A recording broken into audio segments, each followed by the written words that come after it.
Forêt incluse, du poète Gilles Fortier. Première partie. Je ne sais pas depuis combien de temps nous sommes là. Quelques mois, quelques années peut-être. Là, dans cette forêt, au plus profond, aussi loin que possible de la vie des autres.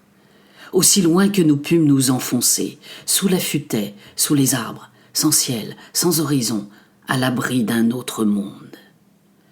Je ne sais plus qui a dit que nous étions orphelins. Ce n'est pas vrai.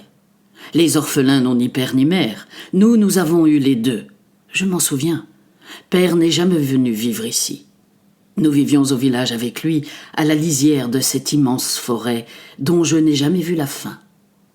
Il travaillait tellement, au jardin, dans les champs. La maison, il la rangeait souvent. Il y avait toujours des travaux à faire. Maman souhaitait une étagère, un rideau ou toute autre chose que mon père s'empressait de réaliser pour elle. Le toit réparé, quelque chose à fixer.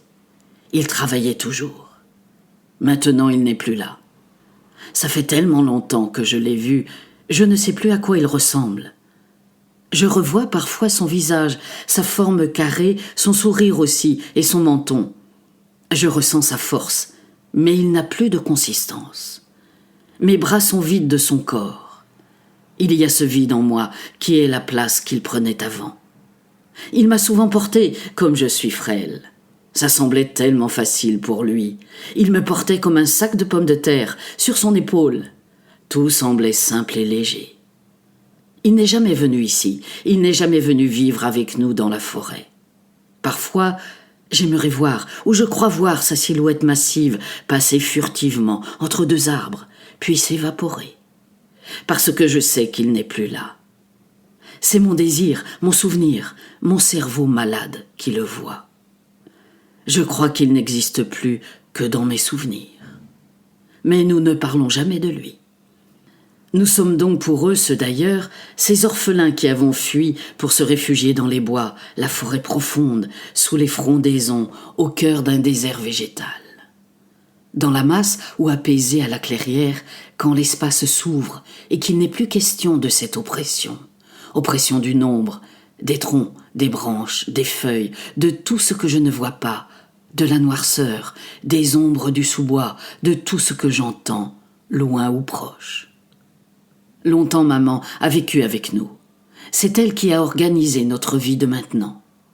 Elle nous a appris à vivre ici, où trouver à manger, comment rester caché, ne pas attirer l'attention, écouter ce qui nous entoure. Je vis avec mon frère et mes deux sœurs. Ils sont plus âgés que moi.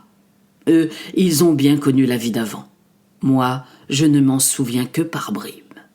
Peu, finalement. Ce sont mes sœurs qui le plus souvent retournent au village.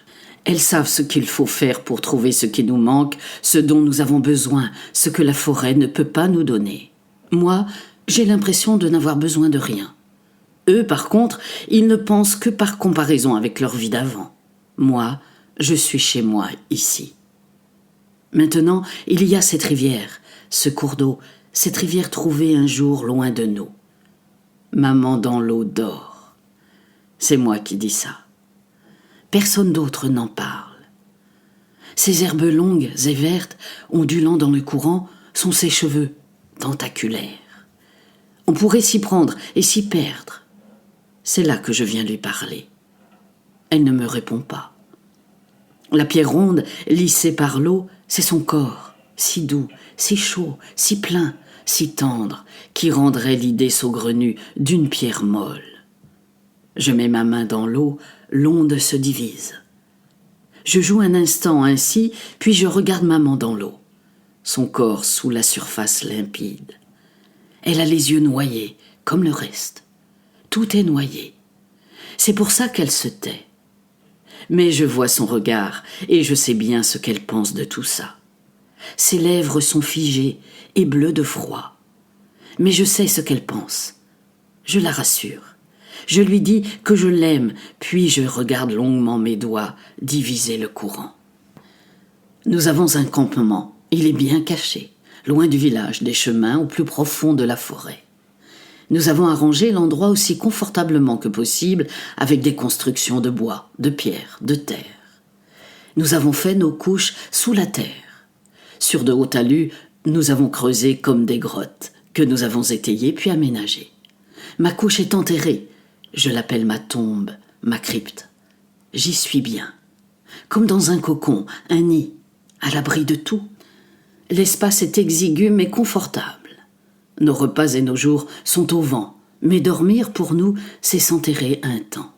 Le temps de la nuit et du sommeil, celui de l'absence au monde, pour ce moment d'inconscience imposée. Protégé parce qu'il ne faut pas s'offrir. Il faut préserver ce moment de fragilité, de vulnérabilité.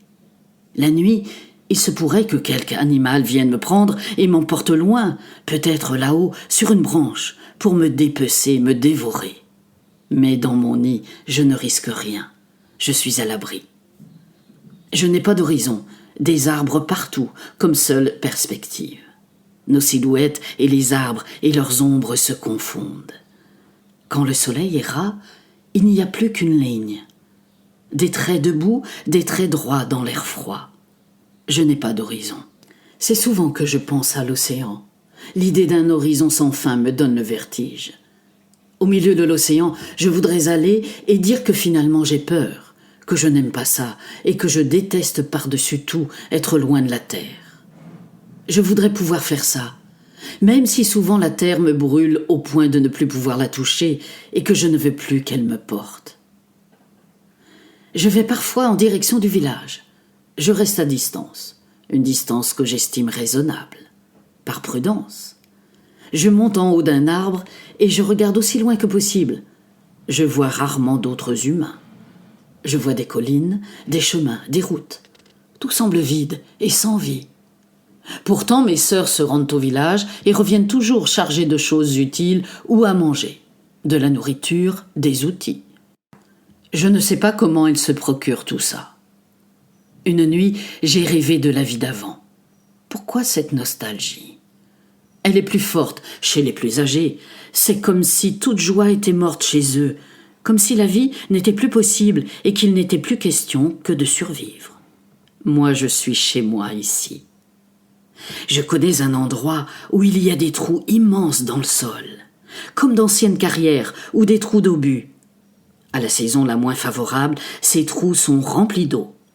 L'eau est parfois verte et les arbres font des ombres noires sur la surface. Parfois, l'eau est un peu plus claire. Mais il y a des zones noires où je crois que se tapissent des bêtes féroces.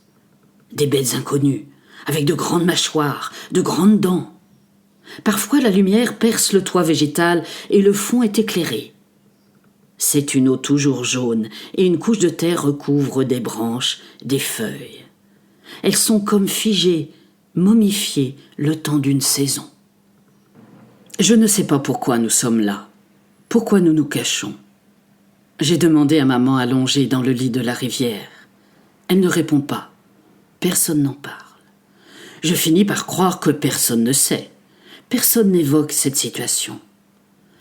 J'ai l'impression que pour eux, ce serait briser cette fausse sérénité si chèrement acquise. Comme si tout devait être ainsi et laisser nos âmes en paix pour toujours. Au printemps, tout reprend vie. Le bourdon fredonne à voix basse. Les oiseaux sont moins discrets. La végétation exulte violemment. J'aime me créer le paysage idéal.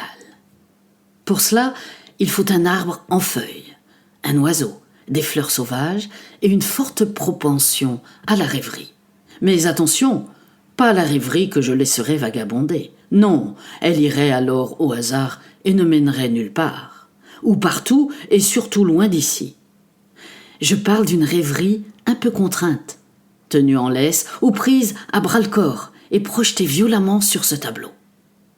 Il en serait tout éclaboussé et progressivement, ou par touches brutales, gagné par des couleurs incroyables.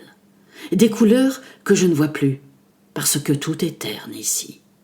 Des couleurs vives, chatoyantes, qui incendieraient le tableau avec un oiseau aux formes inconnues qui deviendrait un géant des nues et battrait des ailes immenses qui feraient se soulever les feuilles et la poussière et un pollen doré. J'aime allumer le feu.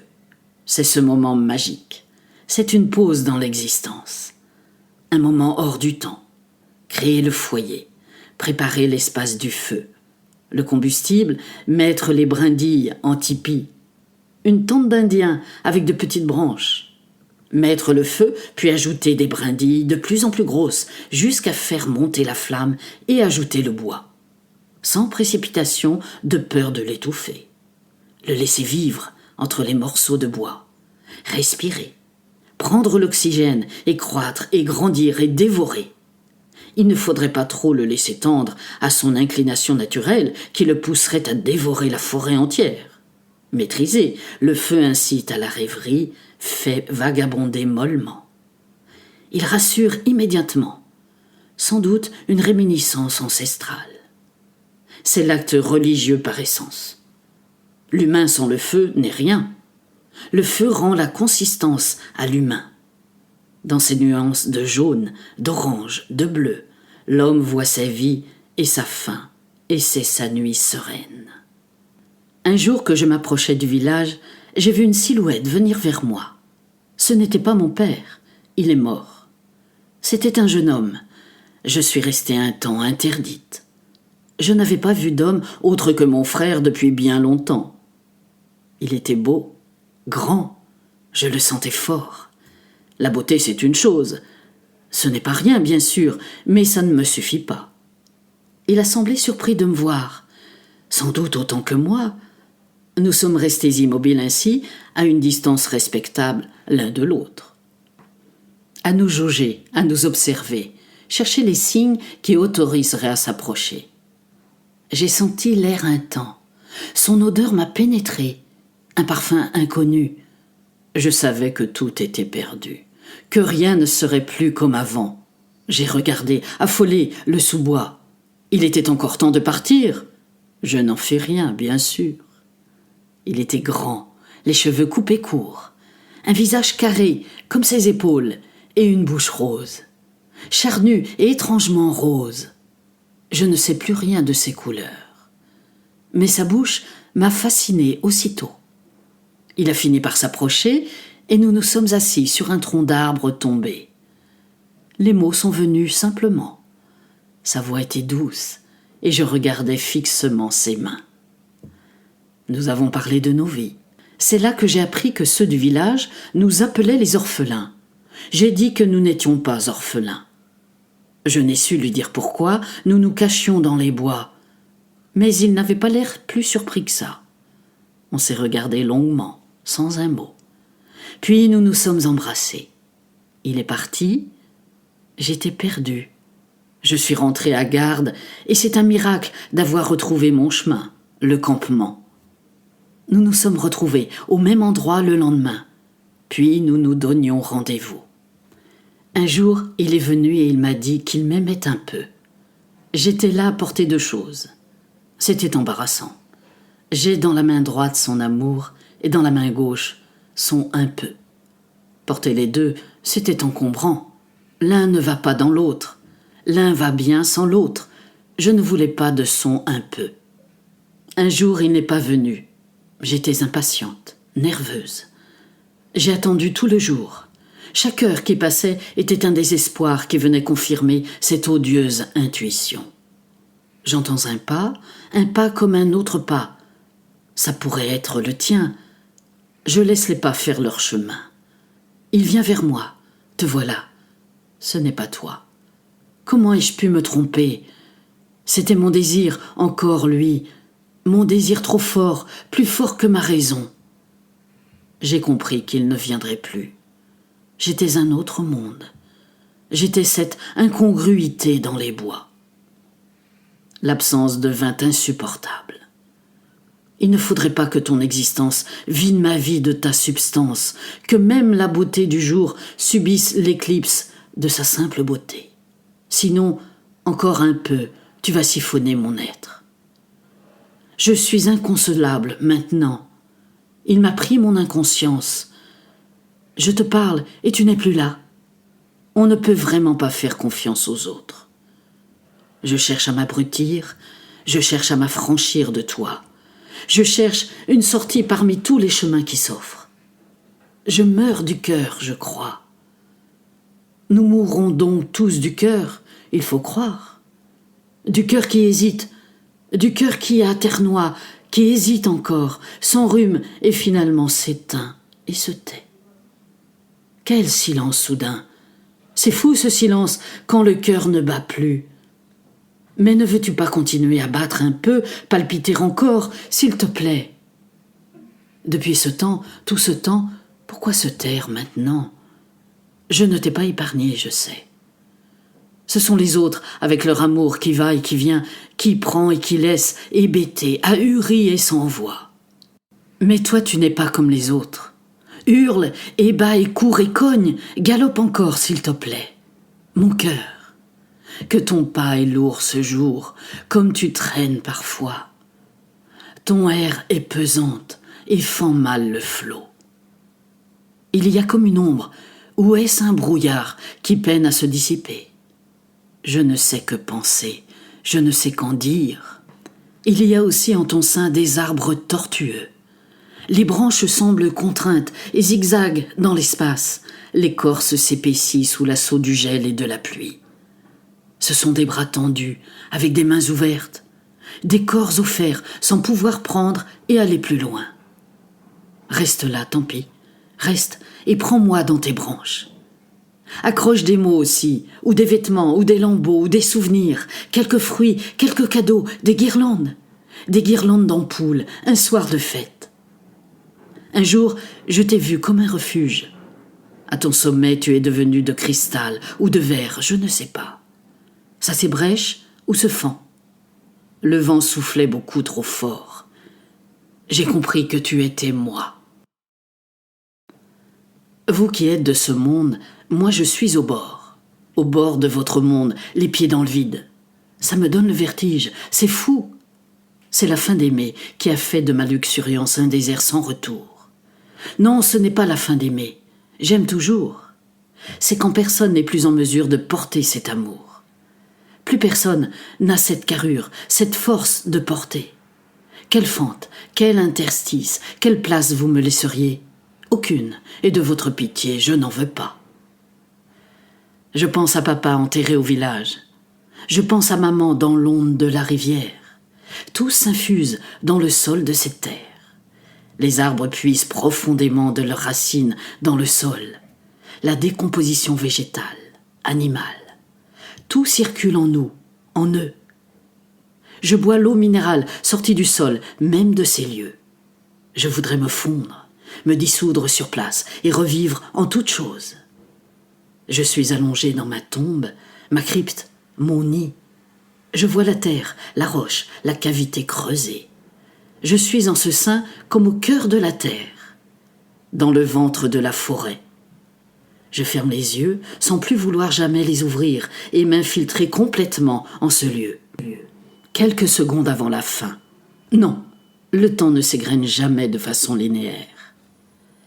Je voudrais que finalement cet endroit me digère et que je vive de toutes parts en chaque arbre et chaque plante et que je sois une part de chaque animal du sous-bois et quand vous viendrez vous promener dans cette forêt en promenade dominicale, après un repas familial, c'est moi qui vous accueillerai.